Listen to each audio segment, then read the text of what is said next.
Hi, it's Jason here. Welcome to On Your Yoga Mat and welcome to lesson 10 out of the 13-week Learn Ashtanga yoga course. So this is to be done over 3 months, but you're taking as much time as you need to. Some people might be able to move through a little bit quicker. Realistically, this could take you a little bit longer than we're going. So it's more of an overview, and then you can go back and you can spend a little bit more time on each of the lessons. But last week, lesson 9 was a landmark in terms of getting to the point where we're moving through half of this primary series. And that began with the sun salutations, standing postures, and right through up to the halfway point to a posture called Navasana. Realistically, actually, in terms of time, we're more than halfway through. So stick with it. And what I really recommend you do now, and before each of these next few lessons, is go back, and you can find it on the website or just the link below. You need to really go through lesson 9 to get to the point where we can continue. So that's the idea. So play lesson 9, it's about 50 minutes, 55 minutes, and then we're ready to move on. If you want to just watch this, get an idea of what's coming, that's fine. But the idea is we're building on this practice, and all the postures are related and linked. So you won't want to be starting your yoga practice with the next posture we're doing. You need to warm up into it by the preceding postures.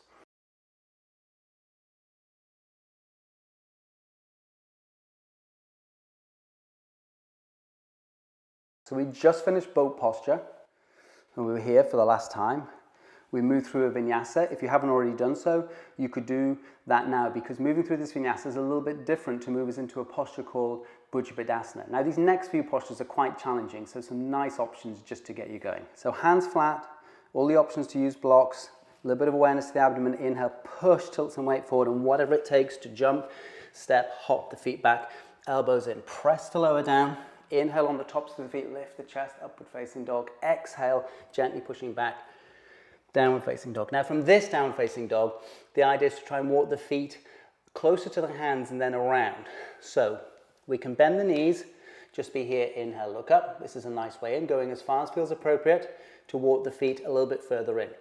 You have to lift the chest. Imagine you're sitting down on a chair that unfortunately isn't there behind you. Keep the shoulders relaxed, keep breathing. You might just be here for 5 breaths. This is a great way in. If you wanted to go further, you're actually walking your feet around the hands and then sinking down to lift the chest. As you sink down, can you press a little bit more weight into your hands, spread the fingers, and imagine the knees gently moving in towards the shoulders and lift. Keep pressing, keep breathing. Nice way in here then to this posture, Urdhva Dhanurasana. Further to go eventually is taking the feet further forward, but we're going to explore that in the next lesson. And then from here we need to lift the chest, press into the hands, and get the feet jumping or stepping back behind us, elbows into lower down, coming down, do a vinyasa, inhale, upward facing dog, exhale, downward facing dog, ready to come through to a posture called Kurmasana. This is tortoise posture. Now at some point we're walking and jumping the feet around the hands this way, but to begin with, we can come back to that. We're just going to sit down and then we're going to re-straighten the legs out. Going to bend the knees and just taking this nice and steady. We just take the hands here to begin with. We're going to just sink down. A little bit further to go is to have the hands here. To start coming onto the sides of the feet, that's okay. If you did want a little bit of support in the knees, you could put some blocks there. And over time, don't force anything. This is similar to the previous posture, but just as we sit down, we are encouraging the shoulders, and you can do this one at a time, to try and gently go back underneath the knees. If that's possible, it might be okay to get your hands going out on this side. But if that's not possible, you're just going to be here for a few more breaths. Now the following posture, Supta Kurmasana, that means sleeping tortoise posture, is to go a little bit further.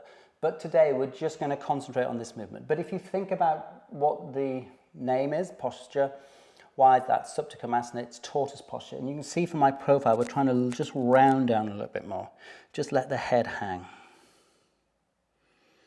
Over time, and if you did manage to get the arms just on the outside, you could just be here. And if it felt okay, gently in Supta Kurmasana, the feet come a little bit closer.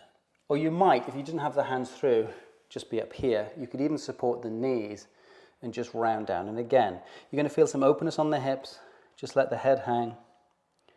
Supta Kurmasana, sleeping tortoise posture. And a few breaths here.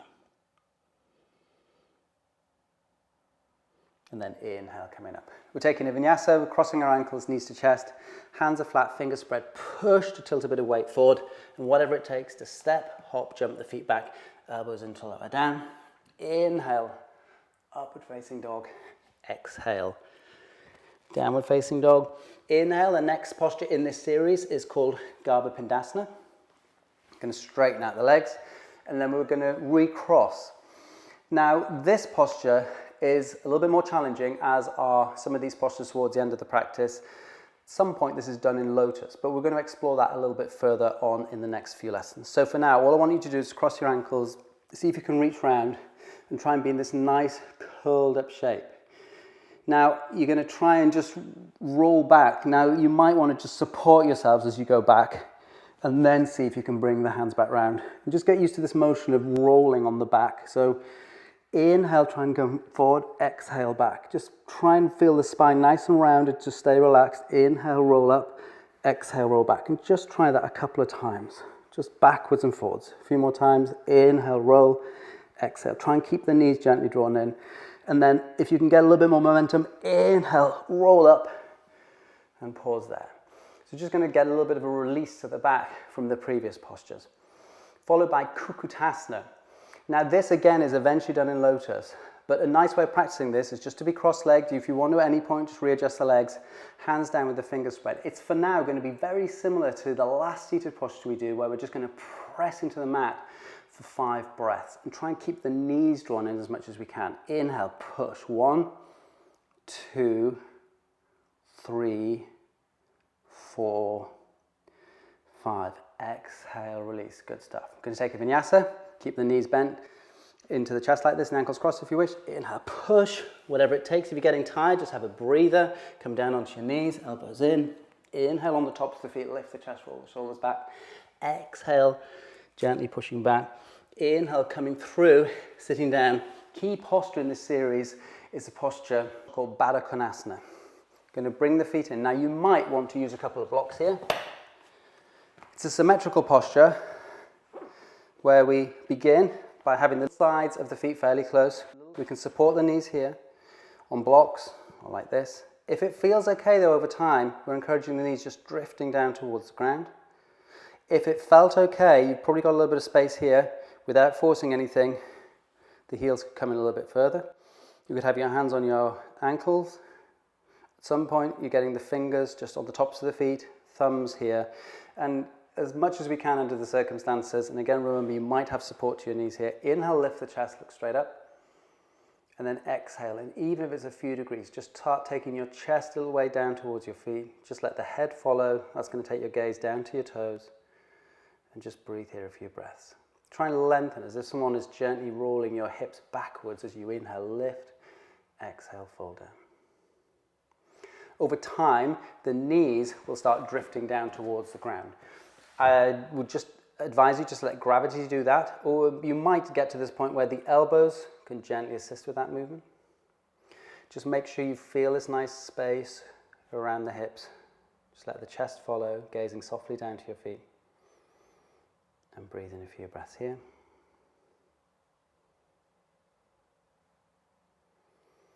And then inhale, lift. Just sit up nice and tall for a breath. Just gaze down. And then exhale, release. We're going to cross our ankles, knees to chest, hands down, spread the fingers, push a bit of weight forward, tilt, whatever it takes to jump or step the feet back, elbows into lower down. Inhale on the tops of the feet, lift the chest, roll the shoulders back. Exhale, all the way back. Inhale, coming through to sitting.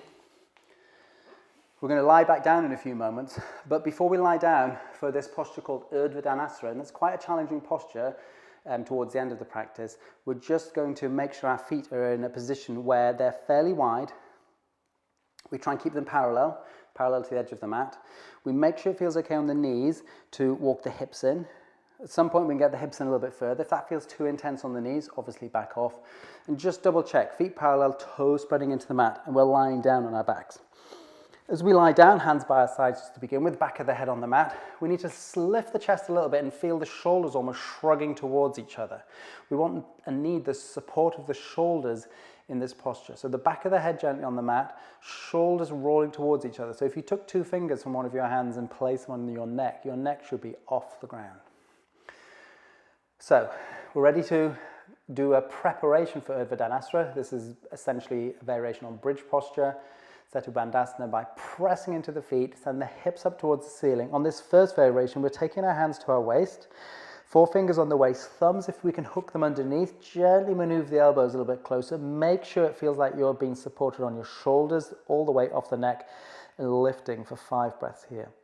This is taking the concept of the upward facing dogs we've done, or the cobras, a little bit further now. So we're assisting on this first one with the hands, keep lifting the hips, pressing the feet into the mat, start lifting the chest, a few more breaths. It's like an upside down version of cobra or upward facing dog. Just holding that for a few more breaths is 4 and 5, and then exhale down. Just pause there for a few moments, get your breath. A little bit more challenging to stay with the full deep breathing in this posture, so just check, face relaxed. Nothing should feel like we're overdoing it or pushing it. Just keep breathing in through the nose, out through the nose. You could repeat that another time. The next phase, though, would be to see how you get on keeping your hands on the mat. Inhale, can you press into the feet and send the hips up unassisted? If you can do that, we're here for a few breaths. And the option, if you've got enough space underneath you, you could gently bring the fingers together, interlacing the fingers. That actually helps roll the shoulders a little bit further underneath you. Keep pressing into the feet, lift the hips. Starts to feel like your chest is lifting and going up and back. Keep breathing. Make sure everything feels okay. The weight's got to feel like it's off the neck. A few more breaths here. It's 4 and 5. And releasing the hands, obviously, before you come back down. Nice release from this is to cross the ankles, knees to chest, draw the knees in. Let's just rock up to sitting. You could take that out to the side. We need to do a forward bend, Paschimottanasana, after that back bend. So if you want to sit on a block, I personally just take this a little bit easier, bend the knees, separate the feet. You can have your hands on your shins, down on the ground. With the knees bent, it might be an opportunity to take all of your big toes where that might not have been possible before. Either way, lift the chest and taking your chest forward, and then just let your head hang. Nice, easy forward bend. Keep breathing. If you wish you're a little bit more flexible, or you find you could do this with straighter legs, that's optional. Or you might just be here. And for the first time in this series, this posture is held for longer than 5 breaths. So it's a good indication we really need to spend the time, this counter stretch, to go forwards after what we've just done, the back bending posture. Just let the head hang, space around the shoulders. You may find the breath still feels a little bit out of control.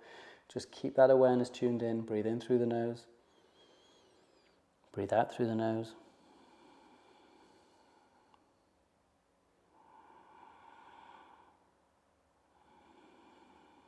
Feels a bit too much on the hamstrings, just come up a little bit. Just try and find that nice, equanimous, even breath.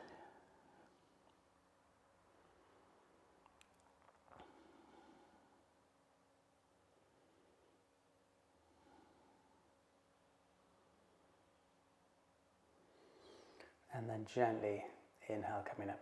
We're taking a vinyasa, crossing ankles, knees to chest, hands flat.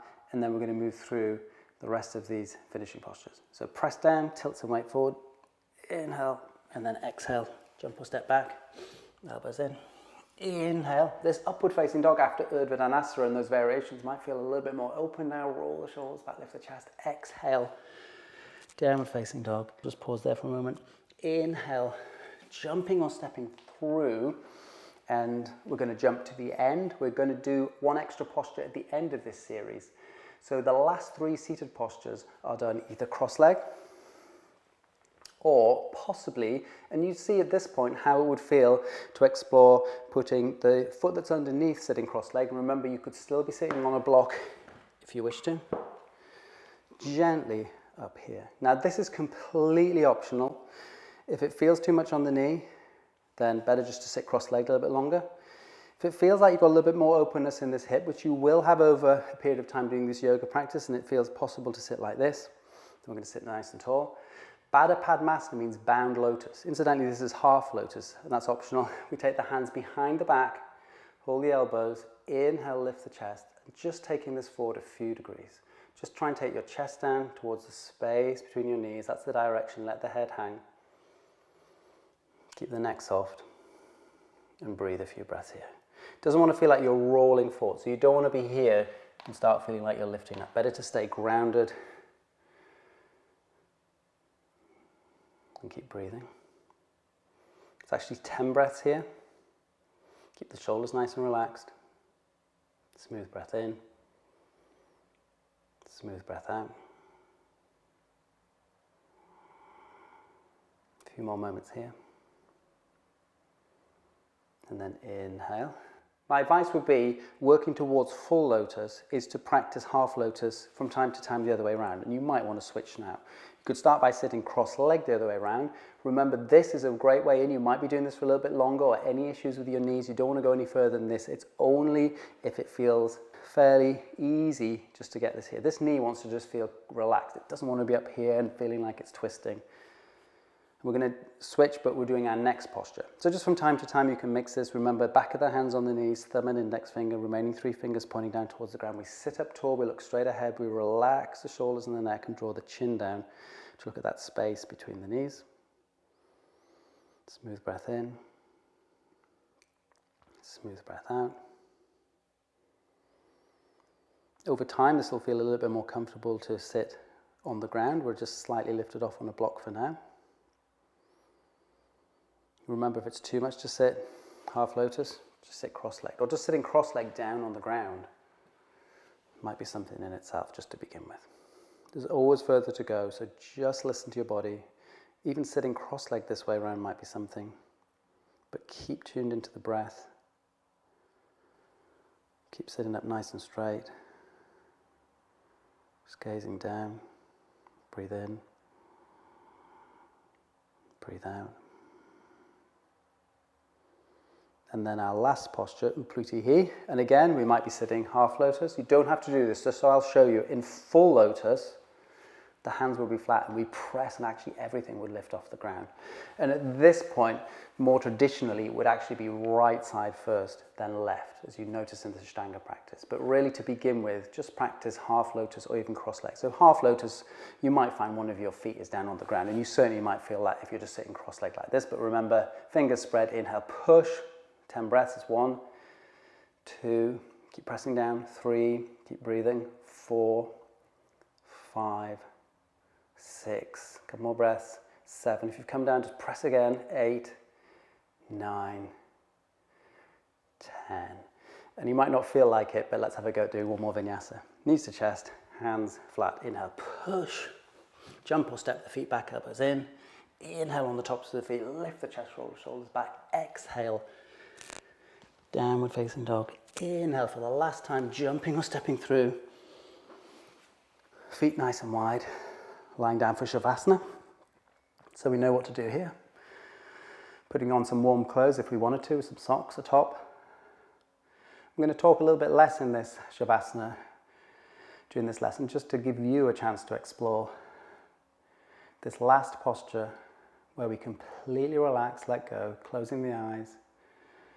Let the breath just come and go naturally. Let the tummy just rise and fall. Relaxing the abdomen. Let go of the muscles in the arms, the legs. Feel space around all of the joints. And the challenge for the few minutes we're going to be here, and I'm going to leave you now, is to match the stillness of the posture with a still, steady quality of mind. Can you stay completely tuned into the sensation of breathing? However you're breathing, as you breathe in and as you breathe out.